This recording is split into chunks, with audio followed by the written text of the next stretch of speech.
8h30 sur le plateau de la matinale, en route pour une dernière demi-heure ensemble en direct pour faire le point sur l'actu de Vendée de ce jeudi 2 juin. Je vous parlais de fidélité tout à l'heure à 8h. Il y a une raison, c'est que pour la petite histoire, Antoine était sur l'île de Noirmoutier hier et je crois que nous avons un chaleureux bonjour à passer à Annette qui est une fidèle de l'émission. Alors voilà, on passe un chaleureux bonjour à Annette. Si vous nous regardez, cette matinale, elle est en partie pour vous, pour les autres aussi qui nous regardent. Alors maintenant que le message est passé, on va parler du journal. De quoi parlons-nous aujourd'hui ? Eh bien, nous parlons de nos maires vendéens. Ils étaient invités par la région en début de semaine pour essayer de mieux cerner justement le rôle des Pays de la Loire dans leur quotidien. Et le rendez-vous, vous allez le voir dans le reportage, a été plutôt apprécié.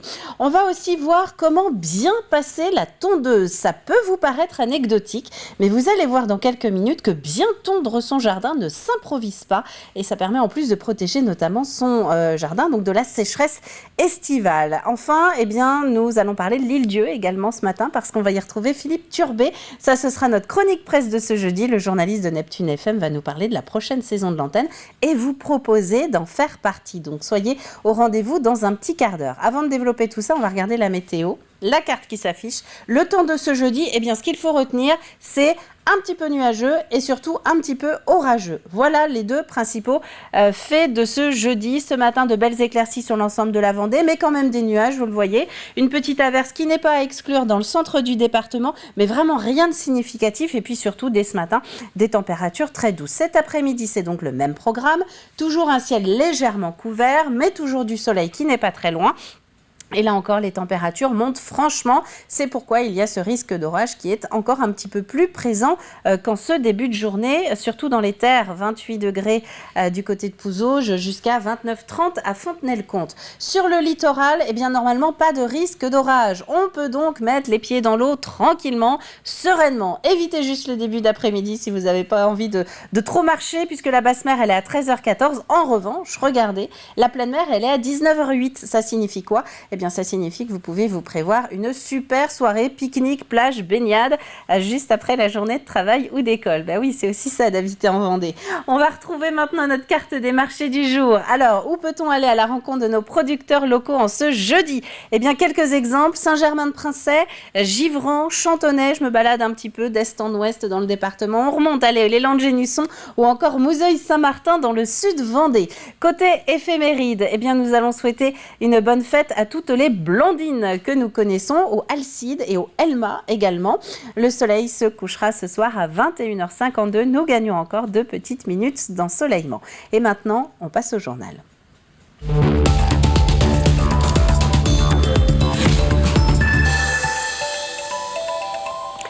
Et ce journal, nous le commençons donc avec les maires de Vendée qui étaient invités en début de semaine à venir rencontrer la région. Une initiative qui permet à la présidente des Pays de la Loire, Christelle Morancet, de présenter les priorités du territoire, de rappeler à quoi sert cette collectivité aussi, mais également de débattre autour de la nouvelle politique territoriale qui est en cours d'élaboration. Colline Davy.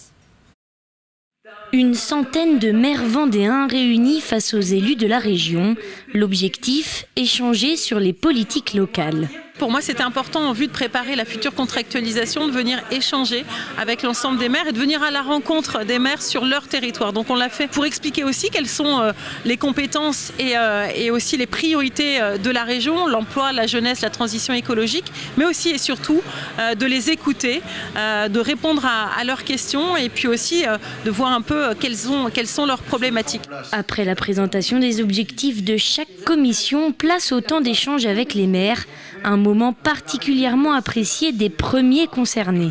Évidemment qu'on n'attend pas que la région prenne toutes les décisions à Nantes, on attend qu'elle puisse venir sur nos territoires, partager avec nous nos besoins et trouver les moyens d'apporter des solutions qu'attendent nos concitoyens. Chaque territoire a ses spécificités et donc on est content de pouvoir les faire entendre et partager sur ces spécificités localement. Parmi les problématiques prioritaires en Vendée, le logement, la santé ou encore la mobilité. Des thèmes qui touchent aussi les maires ruraux ravis d'avoir une fenêtre d'écoute. Un maire rural a les mêmes responsabilités qu'un maire d'agglo, sauf qu'on a beaucoup moins de services pour nous aider. On s'aperçoit qu'on a tous les mêmes problématiques, les problématiques de santé, ça s'est révélé, les problématiques de mobilité. Il y a des vrais enjeux. Les élus de la région ont également rencontré les maires des départements voisins. Il reste désormais à mettre en place les solutions pour chacun des territoires. Et nous allons poursuivre à présent, toujours en parlant politique, notre présentation des candidats aux élections législatives. Le premier tour est en fin de semaine prochaine, nous serons le 12 juin. 53 candidats sur l'ensemble de la Vendée pour tenter de décrocher un des 5 mandats de députés qui sont en jeu. Et pour commencer ce matin, nous faisons un petit zoom sur la deuxième circonscription, c'est celle de La Roche-Sud. 2 candidatures que nous vous présentons ce matin. Il y a d'abord celle du député sortant Patrick Loiseau, divers centres. Et puis ensuite, vous entendrez la candidate Reconquête Brigitte Neveu qui fait le point sur ses priorités.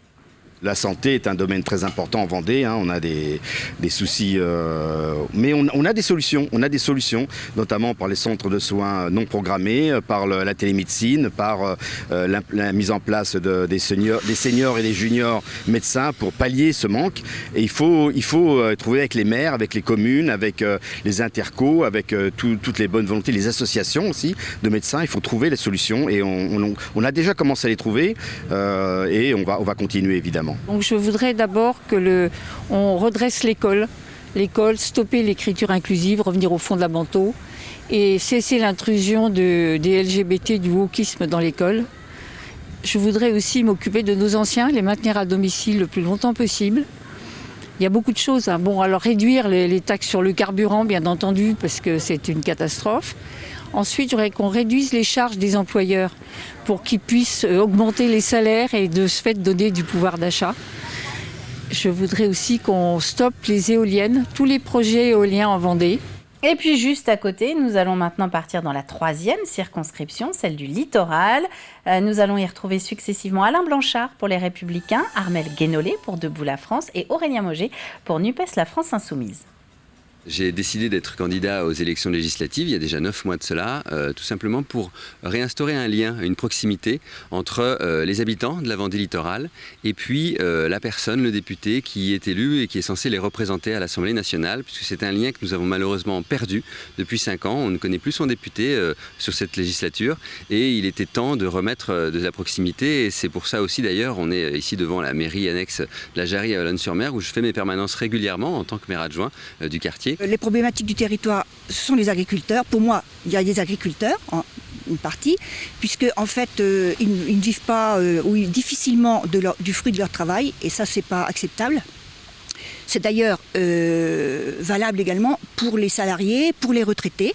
Il faut que les gens puissent vivre de ce qu'ils font ou de ce qu'ils ont fait. Parce qu'il ne faut pas oublier que les retraités, ce sont des personnes quand même, non pas des sensus comme on veut un petit peu nous les présenter, mais les retraités, ce sont des gens qui ont cotisé toute leur vie professionnelle. En ayant travaillé pendant un moment dans le milieu ouvrier et en ayant été marin quelques années déjà, ça fait 4 ans que j'ai vécu sur un bateau, je sais ce que c'est ce genre de vie un petit peu compliqué où on n'a pas forcément de frigo, on vit sans eau courante, sans électricité.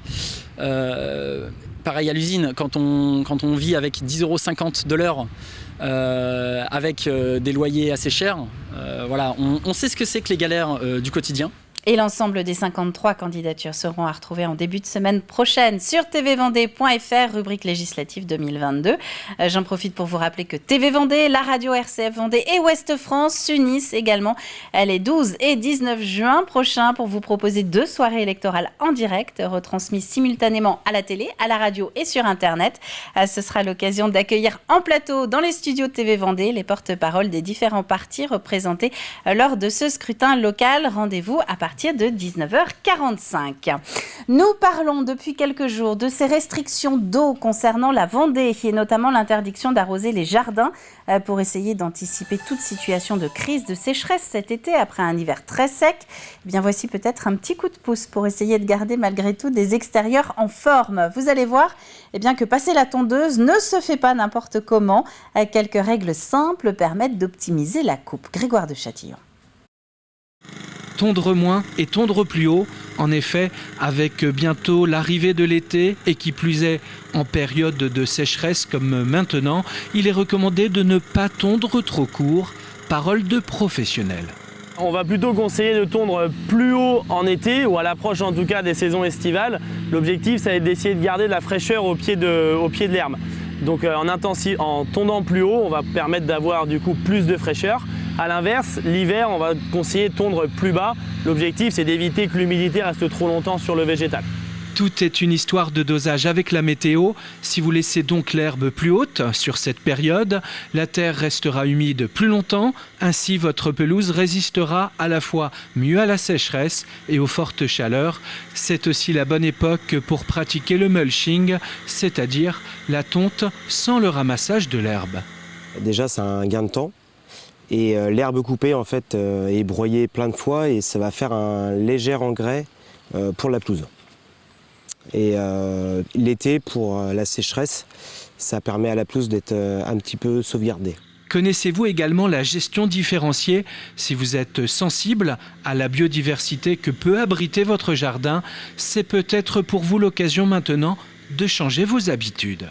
L'objectif, c'est d'essayer de favoriser la pollinisation. Si par exemple on a un potager à proximité du gazon, les abeilles vont venir polliniser justement dans cette gestion différenciée. Puis après vont pouvoir polliniser le potager, les légumes, les fruits et c'est justement plutôt écologique et dans l'air du temps.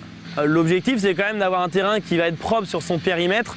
Donc peut-être essayer de tondre quand même les extérieurs, faire éventuellement quelques allées à l'intérieur pour créer des carrés, montrer que c'est quand même entretenu. C'est ce qui est important dans la gestion différenciée, c'est quand même d'avoir un terrain qui reste entretenu. Donc on va plutôt conseiller de tondre le périmètre et éventuellement quelques petites allées après à l'intérieur du jardin.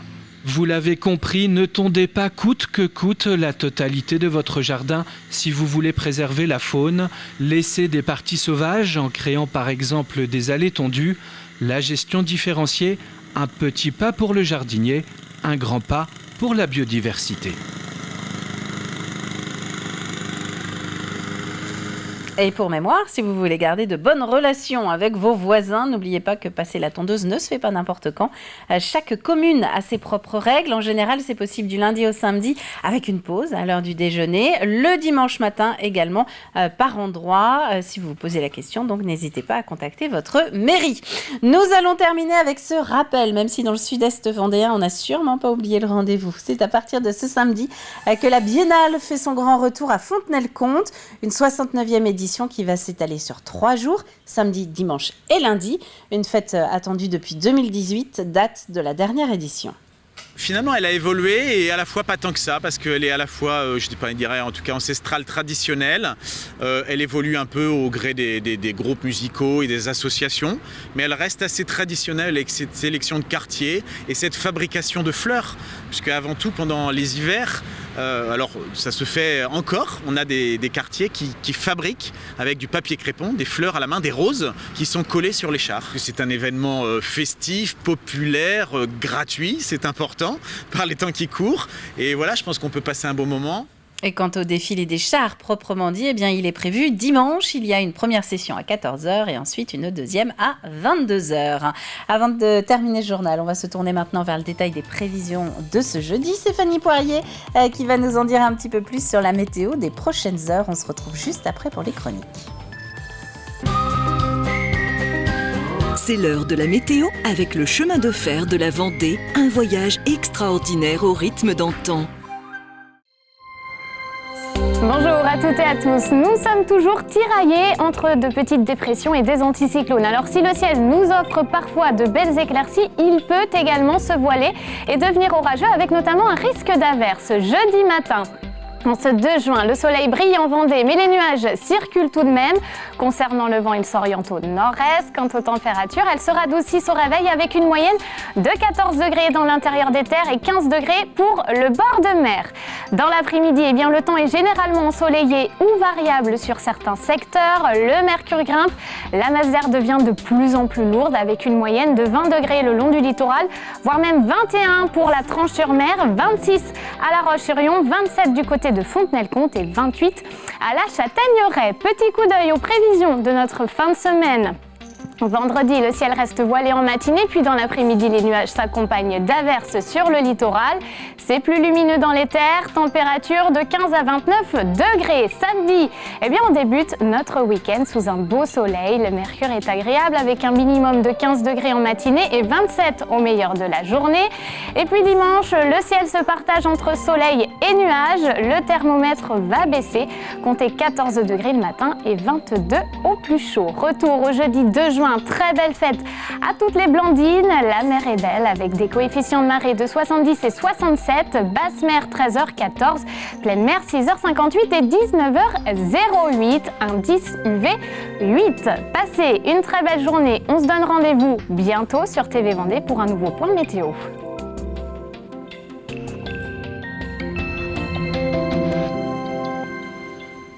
Et à 8h quasiment 46 sur le plateau de la matinale, il est temps de retrouver notre Plus Info de ce jeudi. Il y a quelques jours de l'été, nous allons prendre la direction de Port-Olona. L'agglomération des Sables d'Olonne avait présenté au tout début de l'année le nouveau visage que va prendre le port de plaisance. Le début de la transformation doit bientôt commencer avec une expérimentation de port à sec dans les prochaines semaines.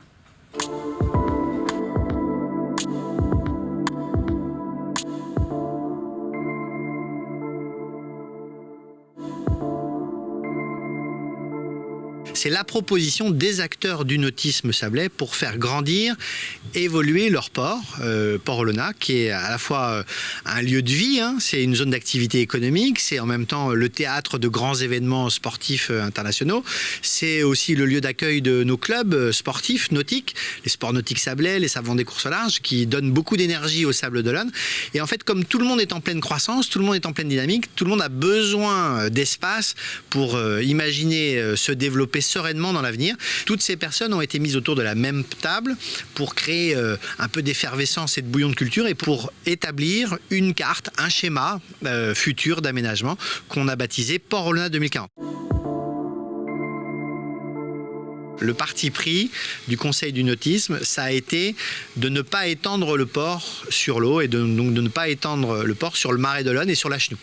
Donc l'idée, c'est d'optimiser le bassin à flot pour créer des places à l'intérieur, créer un port à sec qui va libérer des places aussi à l'intérieur du bassin à flot, mais de ne pas l'étendre au-delà de ses frontières physiques actuelles. Le port va gagner en surface à terre, c'est-à-dire qu'il y a une dizaine d'hectares côté sablière, donc à l'est de la Chenou, qui vont être mobilisés pour permettre l'expansion, l'agrandissement progressif du port en fonction des besoins des professionnels, des clubs et des forces vives du nautisme aux Sables d'Olonne.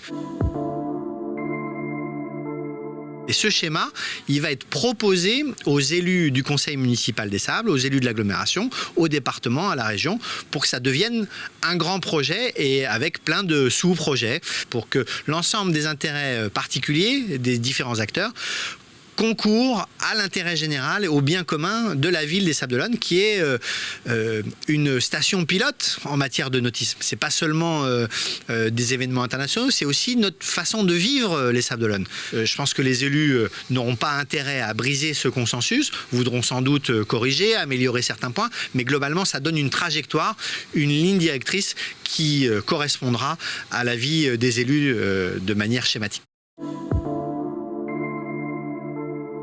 Port-Olona 2040, ça commence en 2022, puisque d'abord il faut approuver le schéma d'avenir. Et après, il faut fixer les priorités. Et dès cette année, la SEM, les Sables d'Olonne Plaisance, qui gèrent ce bassin, la ville, l'agglo, prendront des décisions qui seront des premières pierres, des premiers litres d'eau salée au moulin de Port-Olona 2040. Et année après année, décennie après décennie, on arrivera à avoir un projet d'ensemble cohérent sur l'ensemble du développement du port. Et 80 places doivent donc être créées dès cet été dans un port à sec pour essayer de répondre à une partie de la demande des plaisanciers sablais. On passe au coup de fil à la presse.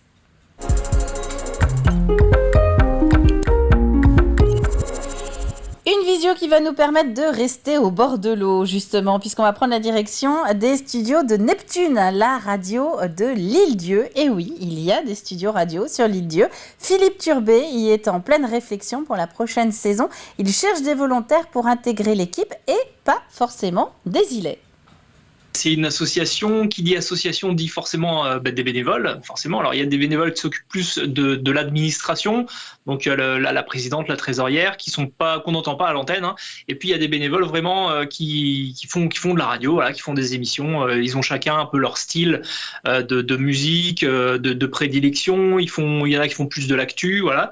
Et puis il y a 2 salariés, donc moi et puis mon collègue, on est 2 salariés donc en CDI pour faire tourner un peu la radio côté technique et puis surtout du contenu plus journalistique, quoi.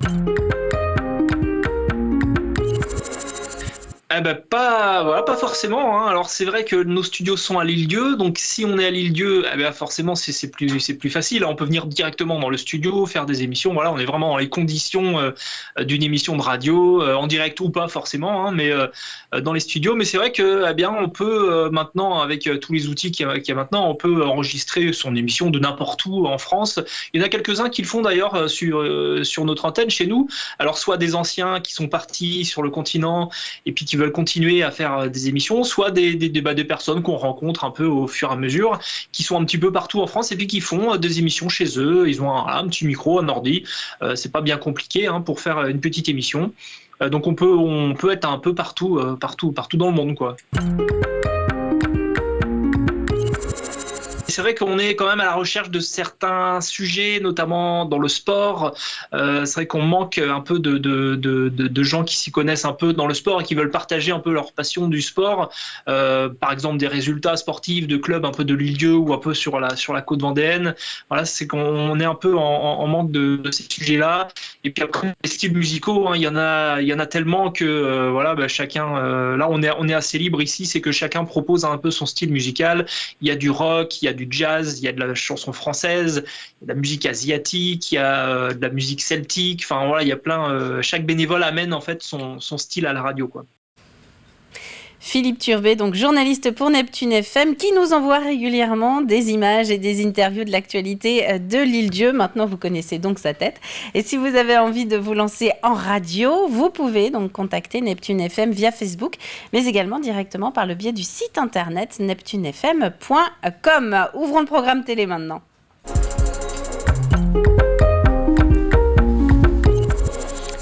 Avec un petit extrait du Mageco en ce jeudi matin. Catel Lejeune est partie à la découverte de la ferme de Nermou. Elle est située sur la commune de Nallier. Et Nallier, c'est dans le sud Vendée. Alors la ferme en fait date de, on va dire 1998, vraiment le vrai démarrage, puisqu'on est arrivé ici avec mon frère. D'accord.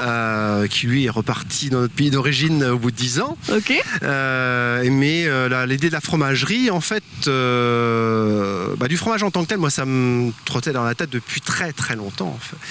C'est quelque chose que j'aurais aimé faire beaucoup plus tôt. D'accord. Et en fait, lorsque mes associés ont rencontré des collègues du réseau Invitation à la ferme, qui faisaient des animations en magasin, à ce moment-là, ils cherchaient des gens pour faire du fromage. Okay. Et c'était un samedi, et le lundi matin, réunion entre associés, ils me disent « Ah, toi qui voulais faire du fromage, est-ce que ce serait pas le moment de se lancer ?» Ouais.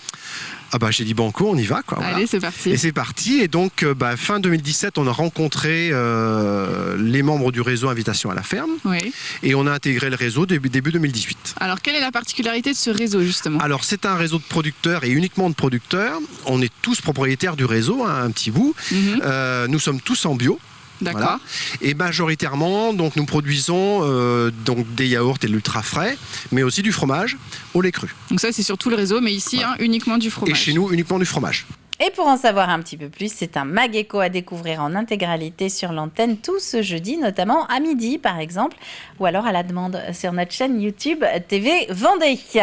Avant de passer au jeu et au générique de fin, surtout de la matinale, de quoi avons-nous parlé ce matin ? Eh bien notamment de Christelle Morancet, qui est partie à la rencontre des maires de Vendée. La présidente de région bouclait en début de semaine une tournée dans les 5 départements des Pays de la Loire pour aller à la rencontre des élus. L'occasion de leur rappeler à quoi sert justement la région, mais aussi de débattre autour de la nouvelle politique territoriale qui est en cours d'élaboration. Et puis bien tondre sa pelouse, ça s'apprend. Et oui, messieurs, dames, quelques conseils que nous vous avons donnés plafonnées donc aujourd'hui pour préserver le jardin des risques de sécheresse estivale, risques déjà annoncés depuis quelques semaines, et aussi pour favoriser la bonne cohabitation entre insectes et humains en extérieur. Un reportage à retrouver également dans les prochains journaux de TV Vendée. Et cette fois-ci, c'est promis, on passe au jeu.